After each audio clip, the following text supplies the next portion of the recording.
विक्रम बेताल की 14वीं कहानी। चोर हंसने से पहले क्यों रोया। एक बार फिर राजा विक्रमादित्य बेताल को पेड़ से उतारकर कंधे पर लादकर योगी की ओर बढ़ने लगता है। इस दौरान बेताल फिर से राजा को एक नई कहानी सुनाता है और शर्त वही होती है, अगर राजा ने मुंह खोला तो वो उड़ जाएगा और जवाब पता होते हुए भी नहीं दिया तो राजा की गर्दन को धड़ से अलग कर देगा। बेताल राजा को सुनाता है। बहुत साल पहले अयोध्या नगरी में वीरकेतु नाम का एक राजा राज करता था। उसी राज्य में एक साहूकार भी रहता था। धनी साहूकार का नाम था रत्नदत्त। उसकी एक ही सुंदर सी बेटी थी रत्नावती। रत्नावती के लिए कई रिश्ते आए, लेकिन उसने किसी से भी शादी करने के लिए हाँ नहीं की। इस वजह से उसके पिता काफी परेशान थे। रत्नावती को सिर्फ सुंदर और धनवान नहीं बल्कि बुद्धिमान और बलवान वर चाहिए था। एक और रत्नावती के पिता अपनी बेटी से परेशान थे। दूसरी ओर नगर में चोरी शुरू होने लगी थी, जिस वजह से रत्नदत्त को हर समय ये डर सताता था कि कहीं उसके घर से चोर सारा धन न लेकर चला जाए। इसी बीच रत्नावती की मुलाकात उस चोर से हो जाती है। रत्नावती को लोगों के घरों से फल तोड़कर खाने में बड़ा आनंद आता था।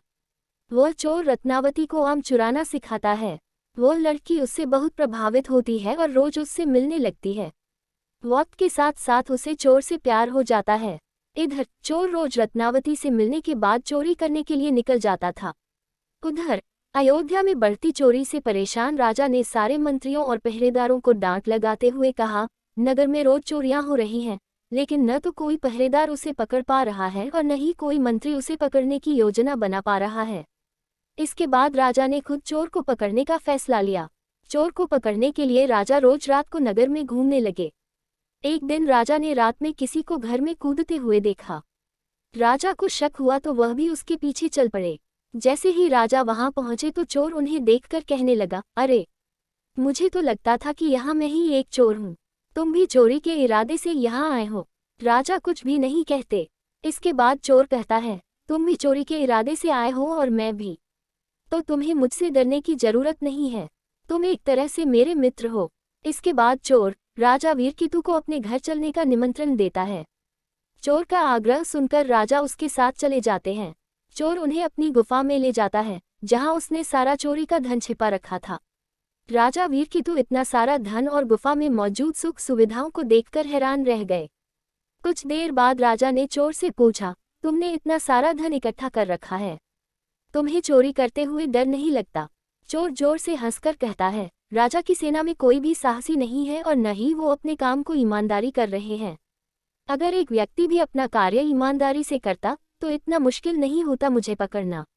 एक चोर राजा की पूरी सेना पर भारी पड़ गया है, वहां कोई योद्धा ही नहीं है। ये सुनते ही राजा ने अपनी तलवार निकाली और चोर से युद्ध करके उसे अपना बंदी बना लिया। चोर हैरान रह गया। उसे कुछ देर बाद समझ आया कि इतनी देर से राजा भेष बदलकर उसके साथ थे। राजा वीरकेतु उसे अपने साथ राजमहल ले जाते हैं और फांसी पर चढ़ाने की सजा सुना देते हैं। जैसे ही इस बात का ऐलान होता है कि चोर पकड़ा गया और उसे फांसी होने वाली है, तो रत्नावती परेशान हो जाती है। उसे पता चल गया था कि राज्य में जो चोरी कर रहा था वही उसे आम चुराना सिखाता था। परेशान होकर रत्नावती अपने पिता रत्नदत्त से कहती है, पिताजी, जिस व्यक्ति को मैं मन ही मन अपना पति मान चुकी हूँ, उसे राजा ने पकड़ लिया है और वो उसे फांसी पर लटकाने वाले हैं। आप कुछ कीजिए। रत्नदत्त को अपनी बेटी की बात समझ ही नहीं आती है। तब वह अपने पिता को चोर और अपनी मुलाकात के बारे में विस्तार से बताती है और कहती है कि वो उसके बिना नहीं रह सकती है। रत्नदत्त अपनी बेटी को समझाने की कोशिश करता है। जब बेटी नहीं मानती है तो वह मजबूर होकर राजा के पास चला जाता है। वह राजा को बताता है कि उसकी बेटी रत्नावती चोर से बहुत प्यार करती है। अगर उसे फांसी हो गई तो वह भी अपने प्राण त्याग देगी। वह व्यापारी अपनी बेटी की खातिर राजा को सोने के सिक्के और चोर द्वारा चुराया गया सारा धन देने का प्रस्ताव रखता है, लेकिन राजा उसकी एक नहीं सुनते। कुछ देर बाद ही राजमहल में रत्नावती पहुंच जाती है। वह भी राजा से आग्रह करती है, लेकिन राजा किसी की नहीं सुनते और जल्लाद से चोर को जल्दी फांसी देने को कह देते हैं। जैसे ही चोर को फांसी होने वाली होती है, वह पहले रोता है और फिर जोर से हंसने लगता है। उस चोर को फांसी होते ही लड़की भी अपने प्राण त्यागने की कोशिश करती है। उसी वक्त आकाशवाणी होती है। भगवान रत्नावती से कहते हैं, हे पुत्री, तुम्हारा प्रेम बहुत पवित्र है। तुम्हारे इस प्यार को देखकर हम बहुत खुश हुए हैं। तुम मांगो जो भी तुम्हें मांगना है। ये सुनकर रत्नावती कहती है, मेरे पिता का कोई बेटा नहीं, आप उन्हें आशीर्वाद दें कि उनकी सुपुत्र हो जाएं। एक बार फिर आकाशवाणी होती है, ऐसा ही होगा, लेकिन तुम कुछ और भी वरदान मांग सकती हो। फिर रत्नावती कहती है, मैं उस चोर से बेहद प्यार करती हूँ, अगर हो सके तो आप उन्हें जीवित कर दीजिए। रत्नावती के वरदान मानते ही चोर फिर से जीवित हो जाता है। इधर ये सब देखकर राजा बहुत हैरान हो जाते हैं।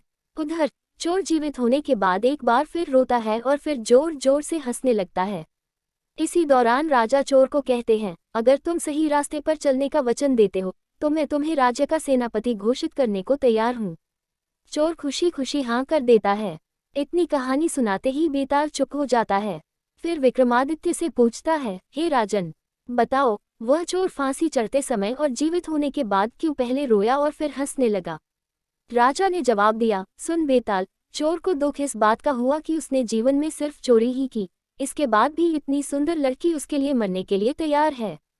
फिर हंसा इसलिए क्योंकि उसने सोचा, एक ऐसी लड़की जिससे राजकुमार भी शादी करना चाहते थे, उसे प्यार भी हुआ तो एक चोर से।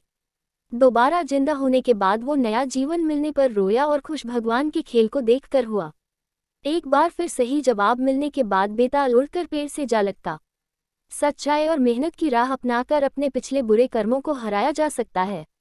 कहानी से सीख। पहली सीख यह मिलती है कि प्यार में बड़ी ताकत होती है। दूसरी सीख यह है कि जीवन में सही व्यक्ति को चुनने से कई परेशानियों से बचा जा सकता है।